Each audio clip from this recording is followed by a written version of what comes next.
Good morning, fam. I had a plan of what I was going to talk about this morning. I was going to talk about Libertarian Market Socialism, which I'm very excited to talk about, but that will have to wait for a future segment.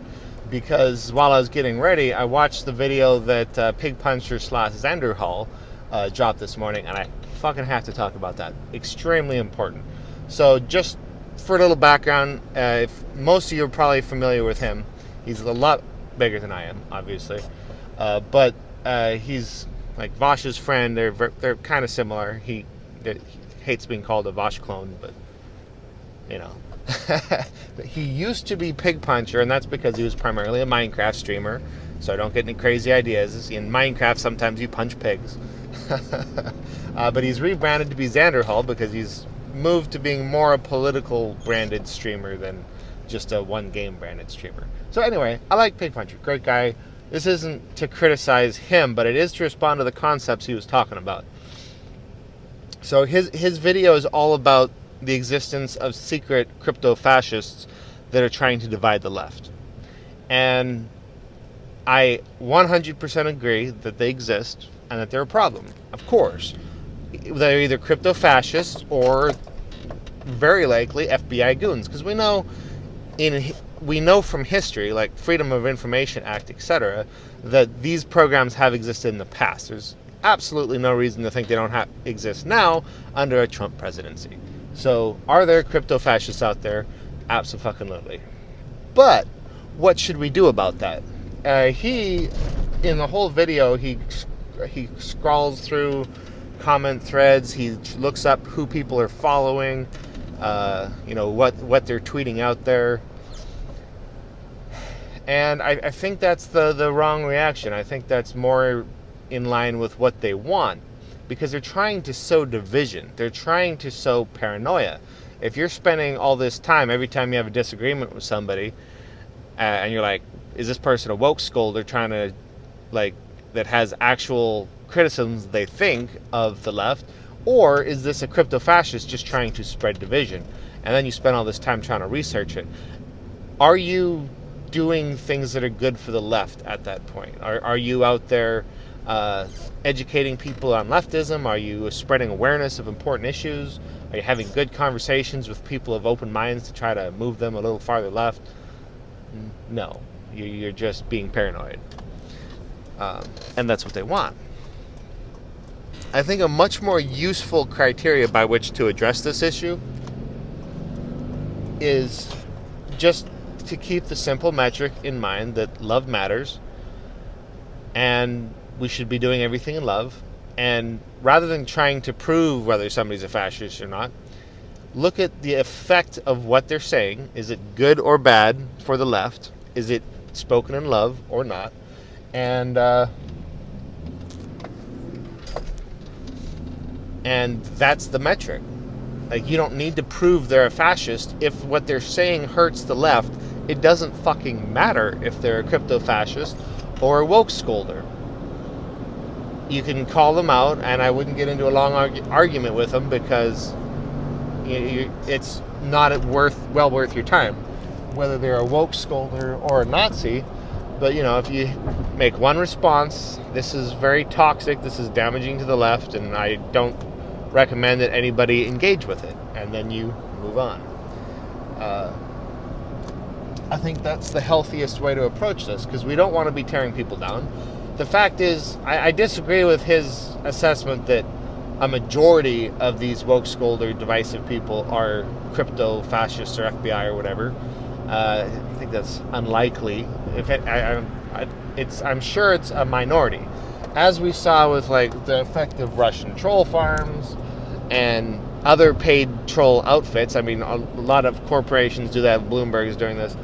A handful of accounts I've also seen articles from people who intentionally spread fake news. It only takes a handful of accounts used well to get this stuff spreading. So it's never going to be a majority of people, because there's thousands and thousands of woke scolds online. The majority of them are not crypto-fascists. A lot of them are good leftists having a bad day and they're a little grumpy. I mean, that happens to everybody. have a bad day, you get a little more snarky and snippy and defensive than you might otherwise be. So it might not even be a standard like way of operating for people. Some understanding might be in order. But, we can call out that, hey, I don't think you're being charitable to the person you're criticizing. We need to have broader acceptance in the left so that we can actually win stuff. Being divisive is not going to help us win. And then you move on. So, hashtag love matters. If we don't unite as the left, we can't win anything. In democratic nations, you win by winning elections. And in order to win elections, you need broad coalitions. Being divisive and attacking people on the left is just not useful. I mean, I will sit here and defend Joe Rogan like crazy, even though you might argue that he's not on the left and he's given platforms to people who he shouldn't have and blah, blah, blah. And that's all true. But he endorsed Bernie Sanders. That literally makes him more progressive than 90% of the country, because 90% of the country is not going to vote for Bernie Sanders in the primary. Like, actions matter. I don't care what his past was. I care what his present is. And the fact that he's talking to more and more leftists and endorsing Bernie Sanders, kind of soft endorsement, obviously, is a really good thing, and that should be encouraged. Like, attacking people and trying to shame people, the politics of shame does not work. I used to be on the right. Trust me when I say this. When you shame somebody and call them names and racist and fascist and they don't see it, it actually backfires and just makes you look crazy and entrenches them in their belief that the left is crazy. Don't do it. Until somebody sees why they should be ashamed of their behavior, shaming them will never be effective. And some people might think, well, yeah, it's not about them, it's about audience. And the thing is, the people in the audience are the same way. You shame their hero. If they're a Joe Rogan fan and you're sitting here calling him a fascist, you think that's convincing to them? No, it does the same thing. It backfires. What you want to do is be educational. He had this person on, and look at this person's history, and what does this person stand for, and what have they said? I think it was a mistake for Joe Rogan to have him on, but, at least he's also, talked to people from all over the spectrum. So I don't think he's necessarily a bad guy. I just wanted to bring attention to this person. Like, there's ways to do it in more understanding and more love, and I think that's super important.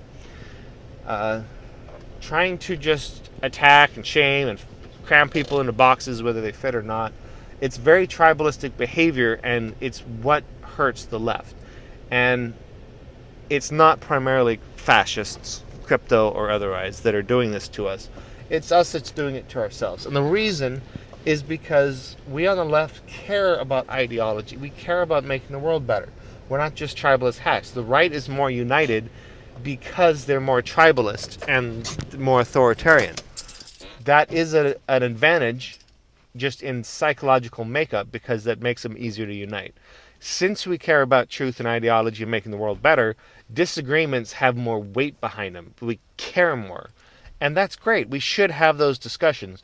We just shouldn't let it alienate us. We should be able to have those discussions in good faith and love and stay friends with people. Trying to cancel people and attack people and shame people is just never effective. I want to make the world a better place. I don't give a shit about lefties' safe spaces online and whether this person's pure enough and maybe we should gatekeep this person out and this person said a bad thing, and fuck all of that. That's ridiculous. Grow the fuck up. So very much on board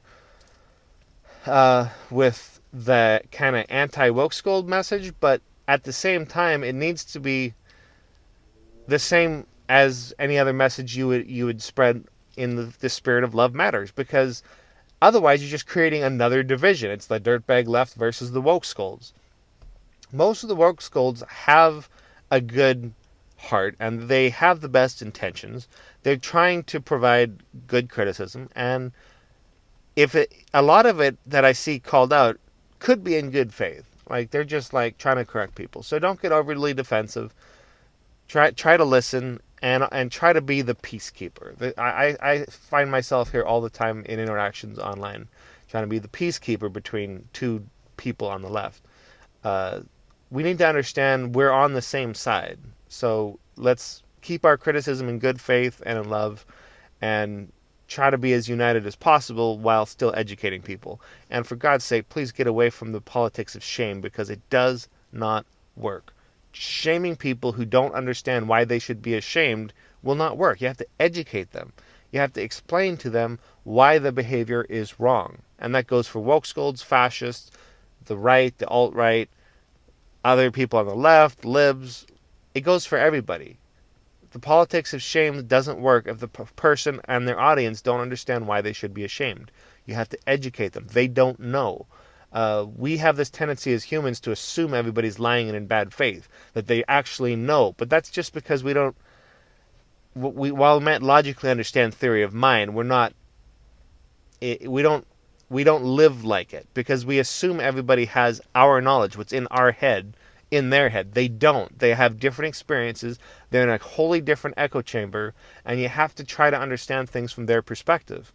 And if you're in that Hillary, lib, woke, scoldy, kind of liberal echo chamber, then the left is going to look crazy. Like, hang out in the Destiny Reddit and try, or whatever, and understand these people, and you'll see their perspective a little bit better. So we need to have these discussions. They're important discussions, but we need to have them in good faith and in love, not being paranoid, not being not trying to shame people. So anyway, that's all I had. Have a good day.